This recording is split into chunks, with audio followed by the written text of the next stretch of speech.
Well, thank you. I would say, first of all, that what we ought to do is get the money out of the election process and not elect anybody who doesn't show up to debate the issues.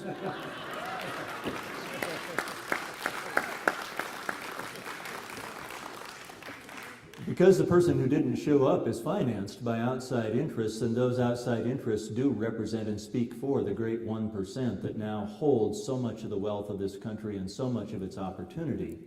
There have been many references to returning to our foundational purposes. Our country was formed to create opportunity, not to protect monopolies. I would do these things. Number one, increase the minimum wage and index increases. If we don't do that, so that the minimum wage worked by someone for a full year is not sufficient to get them off welfare, it's not a minimum wage, and we all want people off welfare.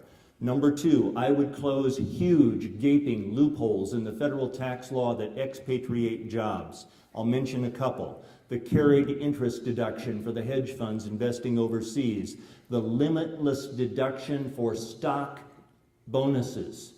You know, a corporation can give somebody a stock bonus, no cash, and take a deduction as though it's cash and get a refund so that a non-cash bonus is cash positive to the company. You can't do that, and I can't either. I would not allow them to hide intellectual property in a foreign corporation and cheat us of federal income tax revenues. I would generally support Senator Carl Levin's bipartisan supported bill to close those loopholes. At the same time, I would require that every trade treaty we have parity provisions so that there is no preference or advantage for labor, for environmental quality, for product quality or testing, and no advantage or disadvantage to the United States over the importation taxes and tariffs imposed.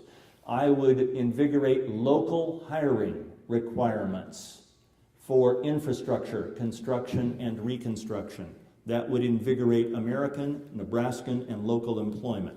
Finally, if we're going to create opportunity and invigorate the economy, we have to complete meaningful immigration reform, which must include citizenship, not second-class status.